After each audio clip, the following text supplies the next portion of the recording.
जय हिंद बच्चों, this is your chapter 4 the western desert. Western desert means पश्चिमी रेगिस्तान। तो इस चैप्टर में हम पश्चिमी रेगिस्तान के बारे में पढ़ेंगे। Let's start. A hot desert is a dry sandy region where there is hardly any vegetation due to low rainfall. A hot desert एक गर्म रेगिस्तान, is a dry sandy region एक सूखी रेतीली जगह होती है।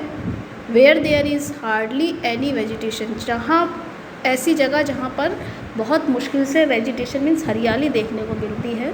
ड्यू टू लो रेनफॉल, क्योंकि वहाँ बारिश कम होती है। यानी कि डेजर्ट क्या है, एक ऐसी गर्म रेगिस्तानी जगह जो रेतीली होती है और जहाँ पर मुश्किल से वेजिटेशन यानी हरियाली देखने को मिलती है और कम बारिश होती है।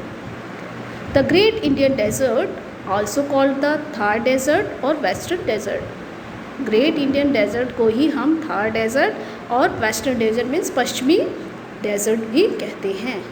लाई to the west of the Aravalli hills, ये कहाँ पड़ता है? अरावली हिल के वेस्ट में। वेस्ट मीन्स पश्चिम में, अरावली हिल्स के पश्चिम में। एंड द नॉर्दर्न प्लेन्स, और नॉर्दर्न प्लेन्स पे यानी कि उत्तरी मैदान है जो वहाँ पर ये मिलता है। This hot desert cover a major part of Rajasthan, और जो ये गर्म रेगिस्तान है ये राजस्थान में ज़्यादा पाया जाता है। राजस्थान के एक बड़े पार्ट को, इसने बड़े भाग को घेरा हुआ है। ऑन इट्स वेस्ट, और इस रेगिस्तान के वेस्ट में it has a common border with Pakistan, इसने पाकिस्तान के बॉर्डर को भी शेयर किया हुआ, यानी कि पाकिस्तान के बॉर्डर पर पड़ता है। ऑन इट्स साउथ, और इसके साउथ में यानी नीचे, नीचे किसको टच करता है? It touch the run of Kutch, ये रन ऑफ कच्छ को टच करता है। नीचे से साउथ में इसका बॉर्डर जो है रन ऑफ कच्छ है और वेस्ट में पाकिस्तान इसका बॉर्डर है। Next topic the land. जमीन जो है लैंड जो है वहाँ की कैसी है?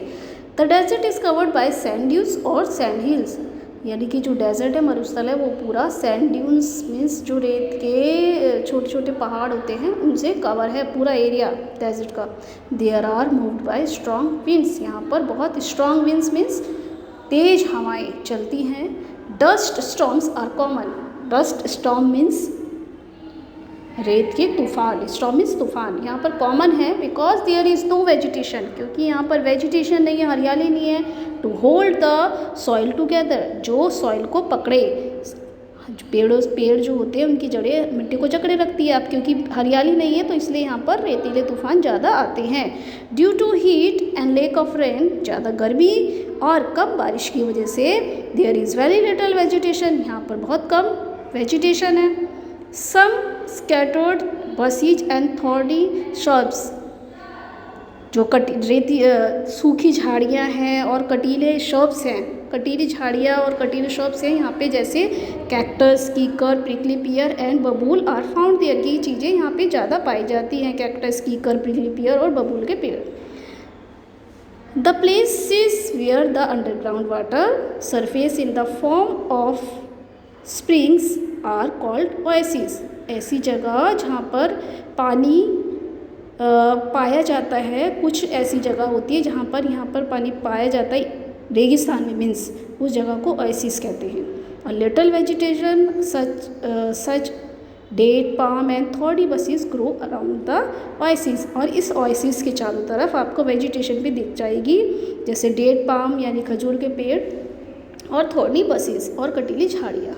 अ फ्यू क्रॉप्स, कुछ फसलें भी होती हैं, सच एज व्हीट, अनाज, maize, millet, gram are also cultivated near the oasis, और इस ओएसिस के नियर आसपास आपको कुछ फसलें भी दिखेंगी, गेहूं की, बाजरा की और क्या कहते हैं उसको, चने की, इस तरह की आपको यहाँ पे फसलें भी मिलेंगी।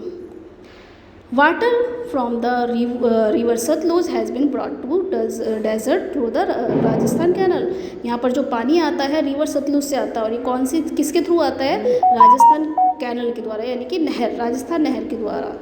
Also called the Indira Gandhi canal, जिसको हम इंदिरा गांधी कैनल भी कहते हैं। It is still being build, ये भी बनी व्हेन कंप्लीटेड इट, और बनते बनते जब ये कंप्लीट हुई, will be the longest canal in the world, ये वर्ल्ड की, संसार की सबसे बड़ी कैनल बन चुकी है। However the canal even in its unfinished stage, जबकि ये इसके अनफिनिश्ड यानी कि कंप्लीट ना होने वाले स्टेज में थी, is helping farmer to different crops, तभी ये अपने किसानों की मदद कर रही थी अलग अलग क्रॉप्स उगाने में। ठीक है, मीन्स इसका पानी किसानों तक पहुंच रहा था जिससे वो अपनी फसलें उगा पा रहे थे।